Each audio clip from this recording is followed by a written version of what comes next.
할렐루야. 우리 주님의 놀라운 평화가 여러분의 심령과 가정과 일터 위에 흘러넘치시기를 축복드립니다. 앞뒤 저 있는 분들에게 벚꽃처럼 이쁘십니다. 이렇게 한번 인사해 주시면 좋겠습니다.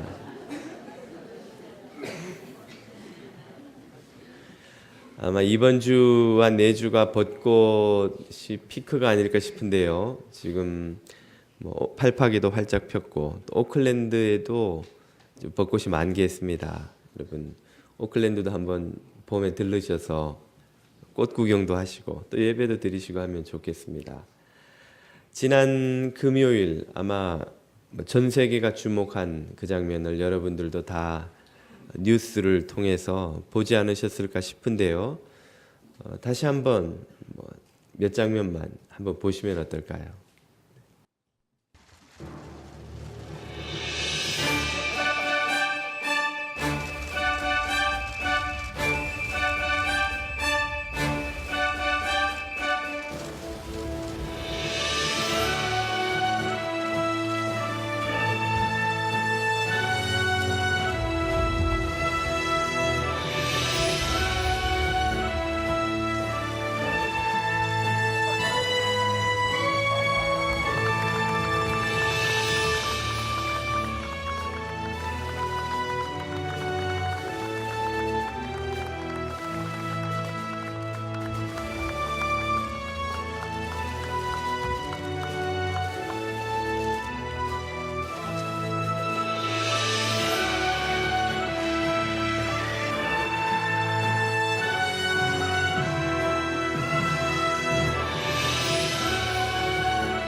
분단 이후 세 번째 열린 남북 정상회담이 지난 4월 27일 금요일 갈등과 분단의 상징인 판문점에서 있었습니다.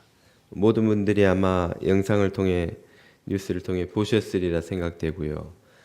3,000명의 기자단 규모가 보여주듯이 전 세계의 이목이 집중된 하루이기도 했습니다. 몇 달 전만 해도 참 상상할 수도 없었던 일들이 지금 벌어지고 있죠. 이날 하루 회담 결과 많은 중요한 합의를 판문점 선언이란 이름으로 발표했는데요. 긴 내용이지만 몇 가지만 요약을 해보자면 이렇습니다.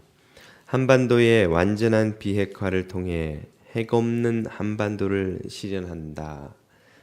종전 선언을 하고 항구적인 평화를 꾀한다. 평화 정착을 꾀한다.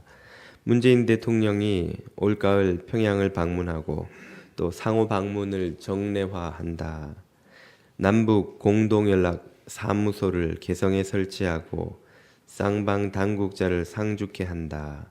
모든 적대 행위를 중지하고 비무장지대를 평화지대로 만든다. 오는 8월 15일에 이산가족 상봉을 하고 이를 위해 남북 적십자 회담을 연다는 등의 참 듣기만 해도 꿈만 같은 그런 중요한 합의들이 많이 있었습니다. 언제 터질지 모르던 화약고가 평화와 화합의 상징으로 거듭나는 하루였는데요. 물론 이 합의문들이 실현되기까지는 시간이 걸릴 터이고 또 넘어야 할 장애물들이 적지 않으리라 생각이 됩니다만은 그러나 북한 당국의 진정성은 그 어느 때보다 높다고 평가를 받고 있습니다.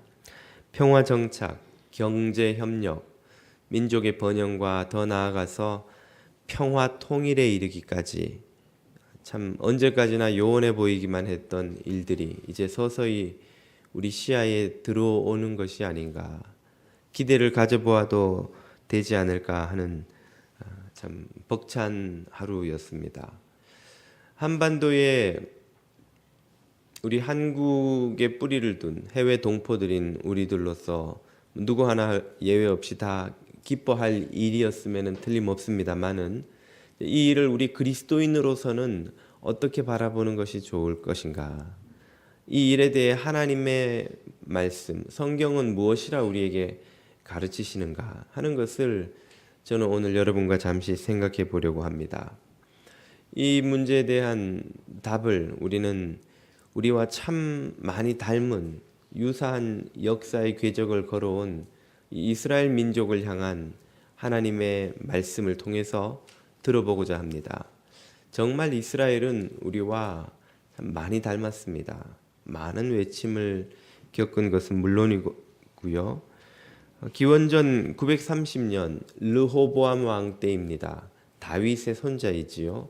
그때 이스라엘은 남과 북으로 왕국이 분단됩니다. 지금 보시는 지도에서 노란색이 남유다 왕국이고요. 파란색이 북이스라엘 왕국입니다. 북왕국과 남왕국이 각각 아수르와 바벨론에 멸망하기까지 200년이 넘는 시간을 이 두 왕국은 크고 작은 전쟁을 치르며 서로 간의 반목과 대립을 지속했습니다. 씻을 수 없는 그 갈등, 상처를 남긴 역사의 시간을 무려 200년을 보냈던 것이죠. 남왕국이 바벨론에 의해 멸망하고 많은 사람들이 바벨론의 포로로 잡혀가는데요. 그들 중에 바로 오늘 읽은 본문 에스겔서의 저자인 에스겔이 있었습니다. 그는 바벨론의 그발 강가 지역에 강제로 이주당한 후에 그곳에 있던 유대인들에게 하나님의 말씀을 전하는 예언 사역을 하였죠. 그가 특별히 한 예언 중에서도 남왕국과 북왕국의 운명에 관해 하나님이 하신 말씀을 오늘 본문에서 우리는 살펴볼 수 있습니다. 주님이 무엇이라 말씀하시는가 15절 이하를 한번 보십시오. 여호와의 말씀이 또 내게 임하여 이르시되 인자야 너는 막대기 하나를 가져다가 그 위에 유다와 그 짝 이스라엘 자손이라 쓰고, 유다는 남왕국의 주도적 지파이죠. 유다라고 부르면 곧 남왕국을 가리키는 것이 됩니다. 또 다른 막대기 하나를 가지고 그 위에 에브라임의 막대기 곧 요셉과 그 짝 이스라엘 온 족속이라 쓰고, 요셉의 아들인 에브라임 그리고 그의 후손들인 에브라임 지파는 역시 북왕국에서 주도적인 지파였습니다. 그러므로 에브라임이라고 부르면 곧 북왕국을 가리키는 것이 되죠. 자, 이렇게 두 왕국의 이름을 두 막대기에다가 쓰고 17절 그 막대기들을 서로 합하여 하나가 되게 하라. 내 손에서 둘이 하나가 되리라. 에스겔에게 사람들 앞에 가서 이런 퍼포먼스를 보여주라는 거예요. 두 개의 막대기를 이렇게 연결하는 걸 보여주고는 사람들이 그게 도대체 무슨 뜻입니까? 라고 물으면 그 의미를 이렇게 설명해 주어라고 이어서 21절 이하에서 설명합니다. 그들에게 이르기를 주 여호와께서 이같이 말씀하시기를 내가 이스라엘 자손을 잡혀간 여러 나라에서 인도하여 그 사방에서 모아서 그 고국 땅으로 돌아가게 하고 이스라엘로 귀환하게 해 주시겠다 하는 말씀이죠. 그리고 그 땅 이스라엘 모든 산에서 그들이 한 나라를 이루어서 한 임금이 모두 다스리게 하리니 그들이 다시는 두 민족이 되지 아니하며 두 나라로 나누이지 아니할지라. 아멘. 이스라엘을 전 세계에서 모아서 흩어진 모든 지역에서 모아서 자신들의 고국 땅, 약속의 땅, 가나안으로 돌아가게 해주고 다시 나라를 세워 다시는 하나의 나라로 살지 둘로 나뉘는 일이 없게 해주시겠다 하는 약속의 말씀이죠. 이 말씀이 언제 성취가 됩니까? 그리스 로마 시대에도 일부분 성취가 됩니다만 최종적으로는 1948년 이스라엘이 2000년 만에 나라를 잃은 지 2000년 만에 재건국을 하면서 전 세계로부터 유대인들이 이스라엘 땅으로 모여들죠. 그리고 그들이 하나의 나라를 세웁니다. 더 이상 남과 북으로 나뉘지 않은 하나의 나라를 세워 그 땅에서 살게 됩니다. 바로 그때에 이 약속의 말씀이 그대로 성취가 되지요. 이 약속의 말씀은 우리 민족에게 적용을 해도 마치 맞춤 옷을 주문한 듯 딱 들어맞습니다. 참 우리 민족과 이스라엘 민족은 그런 면에서 닮은 역사의 궤적이 참 겹쳐 있다는 생각이 드는데요. 우리는 많은 외침을 겪었지요. 가장 최근에는 일제 강점기를 거치면서 많은 한인들이 러시아로, 중국으로, 또 미국으로 세계 각지로 흩어졌습니다. 그렇게 고통스러운 시절을 보내다가 1948년 이스라엘이 나라를 재건한 바로 그 해에 우리도 감격적인 광복을 맞이하죠. 광복 이후 우리나라는 번영을 거듭하며 자유와 번영의 나라로 색이 우뚝 섰고 많은 동포들이 또 고국으로 돌아오기도 했는데요. 이스라엘과 달리 우리나라의 이 한민족에게 있어서 성취되지 않은 하나의 예언이 남아 있습니다. 그것이 무엇일까요? 그것은 바로 분단된 남과 북이 다시금 하나의 나라가 되어서 영원히 나뉘지 아니한다 하는 이 약속이 성취되기를 우리는 기다리고 있는 것입니다. 그리고 그런 일이 과연 올까 하는 참 의구심을 갖고 살아온 것이 사실인데 정말 이제는 그 일이 정말로 일어날 수도 있지 않겠느냐는 기대감이 우리 마음에 생기는 것이죠. 그러므로 성경을 믿는 그리스도인들, 하나님의 뜻을 기다리는 그리스도인들이라면 이 조국의 평화로운 통일을 기다리고 기대하고 또 기도하고 준비하는 것이 마땅한 일이라 하겠습니다. 우리 동포들이 한국 전쟁 이후 참 남과 북이 분단되어 얼마나 많은 고통을 겪으며 살아왔습니까? 북한의 동포들은 공산 이데올로기에 갇혀 살며 참 가난과 억압에 지금까지 억눌려 살아오고 있습니다. 그들은 복음을 듣지도 못하며 하나님을 마음껏 섬기지도 못하는 고통 속에서 살아가죠.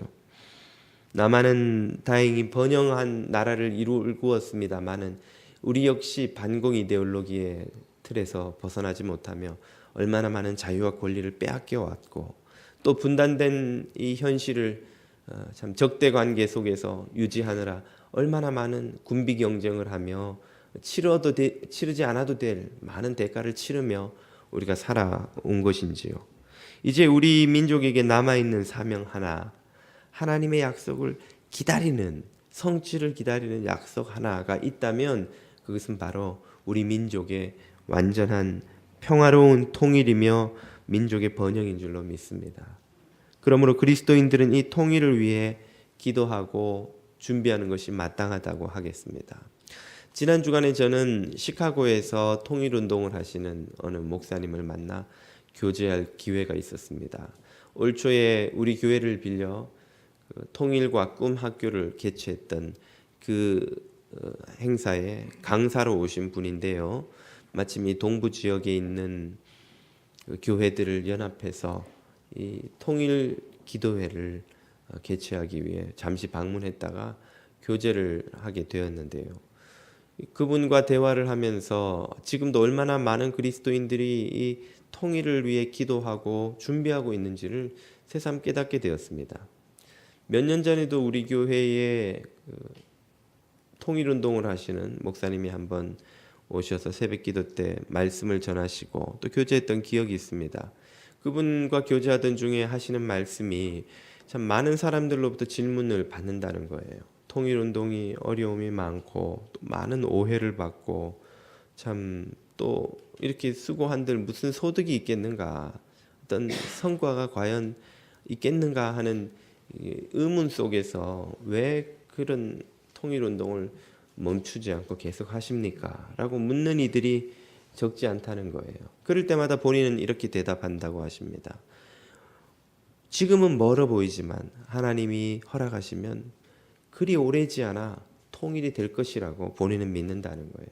그런데 그때 우리가 북녘 동포들에게 복음을 전하려고 하면 그들이 물을 거라는 말이죠. 우리가 고통당하고 있을 때, 우리가 북녘 땅에서 가난과 압제에 신음하고 있을 때 당신의 그리스도인들은 우리를 위해 무엇을 했습니까? 그때 우리가 아무 대답할 말이 없다면 과연 그들이 복음을 들으려고 하겠냐는 거예요. 과연 그들에게 정말 하나님이 당신을 사랑하신다고 우리가 자신 있게 말할 수 있으며 우리도 당신들을 사랑하고 기도해 왔다고 말할 수 있겠냐는 것이죠. 그때 대답할 말이 있게 하기 위해서 본인은 무엇이라도 하지 않으면 안 되기 때문에 지금 이 통일운동을 하고 있다고 그렇게 대답하시는 말씀을 들었습니다. 듣고 보니 참 정말 그렇다는 생각이 듭니다. 우리 그리스도인들은 땅끝까지 이르러 모든 민족을 제자로 삼고 사랑하고 섬기도록 하는 이 사명의 부름을 받았는데 정작 우리 동포들의 고통에 대해 관심이 없고 외면하고 있었다면 우리가 어떻게 그들을 사랑한다고 말하며 복음을 전할 수 있겠냐는 것입니다. 이웃사랑의 실천으로서라도 우리는 통일을 위해 기도하고 준비하지 않으면 안 된다 하는 것이죠. 이런 통일을 준비하는 과정에서 우리 그리스도인들이 다른 이들과 달리 더욱더 기여할 수 있고 또 기여해야만 하는 사명 한 가지가 있다고 저는 믿습니다. 그것은 바로 구원, 오래된 원한을 내려놓는 것이라고 하겠습니다.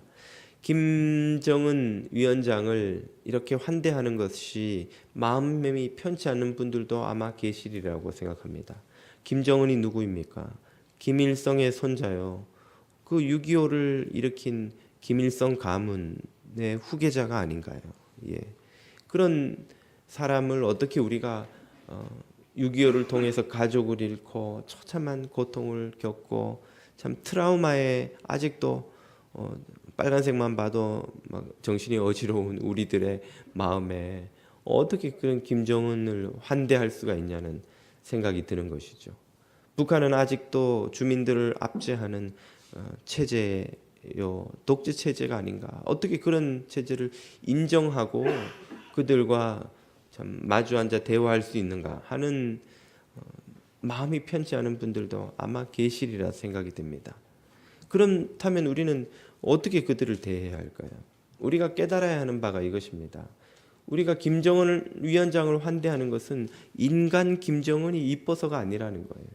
좋으나 싫으나 김정은은 북한의 최고 권력자요. 그 체제를 대표하는 인물이요. 북한 동포들의 운명을 한 손에 쥔 권력자입니다. 그를 거부하고 외면하는 것은 곧 북한 체제를 거부하는 것이요. 북한 동포들의 운명을 외면하는 것이나 마찬가지죠. 북한 동포들 전체를 외면하는 것이나 마찬가지입니다. 우리는 인간 김정은을 환영하는 것이 아니라 우리 동포들의 대표요, 북한 동포들의 운명을 손에 쥔 사람으로 그를 환영하는 것이죠. 그렇게 함으로써 우리와 우리 자손들과 북한 동포들의 미래를 위한 대승적인 화합의 손을 내미는 것입니다. 만약 우리가 그렇게 하지 않는다면 남아있는 선택지는 무엇일까요?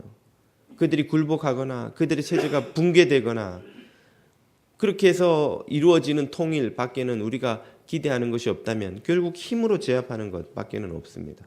아무리 남한이 북한보다 잘 살고 군사력이 이제 앞질렀다고 하고 미국이 우리와 함께 손을 잡는다고 해도 지렁이도 밟으면 꿈틀하는데 북한이 가만히 저절로 붕괴해 주겠냐는 거예요. 그러면 결국 남아있는 길은 북한을 무력으로 제압하는 것이요. 그 과정에서 망하는 게 과연 북한뿐이겠냐는 것입니다.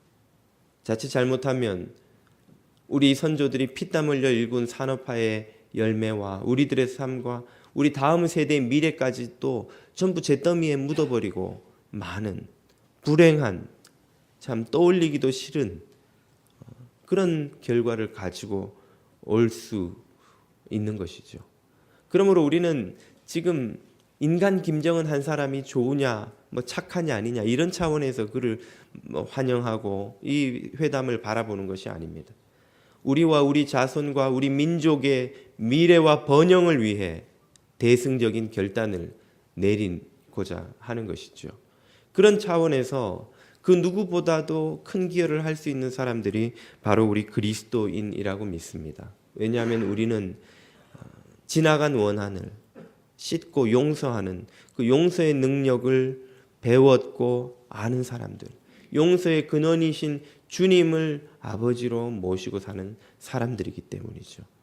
그들을 용서할 수 있다면 그 누구보다도 더 큰 능력을 가진 이들이 그리스도인일 수밖에 없는 것입니다. 그런 의미에서 참으로 우리 그리스도인들의 역할이 이 시기에 중요하고 문제를 풀어감에 있어서 우리 성도들의 기도가 중요하다는 생각을 할 수밖에 없는 것이죠. 우리가 그들을 참으로 마음으로 용서하고 사랑하고 화합과 화해의 길을 여는데 앞장설 수 있다면 우리가 통일 한국에서 혹은 문이 열린 북한으로 들어가 복음을 전하는 그때가 올 때에 그 누구보다 북한 주민들이 먼저 복음을 귀 기울여 들으며 그 용서와 화해를 가능케 하신 하나님에 대해서 알고 싶어 하지 않겠냐는 것이죠. 그것이 오늘 우리 그리스도인들의 사명이요, 이 시대를 향한 책임이라고 믿습니다. 얼마 전까지만 해도 많은 사람들이 과연 통일을 우리가 살아서 볼 수 있겠는가, 이런 참 극한 대립이 지속되는 이 시대에 우리가 어떤 희망을 찾을 수 있겠는가 염려하였지만 짙은 안개 속에서 희미하게 길이 보이듯이 이제는 정말 통일이 가능할 수도 있지 않을까 하는 희망을 품을 수 있게 되었습니다. 어떻게 이런 일이 가능합니까? 우리 하나님은 사막에 길을 내시고 광야에 강이 흐르게 하시는 분이시기 때문인 줄로 믿습니다. 하나님의 은총이 있으면 우리 민족에게 주신 이 약속, 이스라엘이 너희가 한 나라를 이루어 다시는 나뉘지 않게 하겠다. 나뉘고 안 나뉘고는 둘째고, 나라도 없이 2000년을 이것저것 떠도는 나그네들에게 무슨 번영하는 조국이 가당키나 한 소리입니까? 그런데 2000년 만에 이스라엘은 자신들의 나라를 갖게 되었죠. 2000년 만에도 나라를 되찾는데 우리는 불과 얼마 분단되어 있었다고 우리가 다시 하나 되고 번영된 조국을 세워가는 것이 하나님이 뜻하신다면 어떻게 어려운 일이요, 불가능한 일이 되겠습니까? 주님이 뜻하시면 길이 열리고 주님이 뜻하시면 생명의 강이 흐르게 되는 역사가 있을 줄로 믿습니다. 오늘 이 말씀을 다시 한번 들어보십시오. 22절입니다.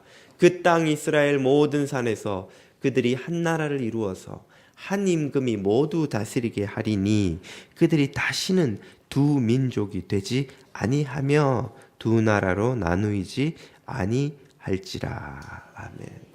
우리 한 민족이 한 나라를 이루어 다시는 나뉘지 않는 그날이 올 때까지 우리 모두 쉬지 않고 기도하며 준비하는 성도들이 다 되시기를 축복드립니다. 기도드리겠습니다.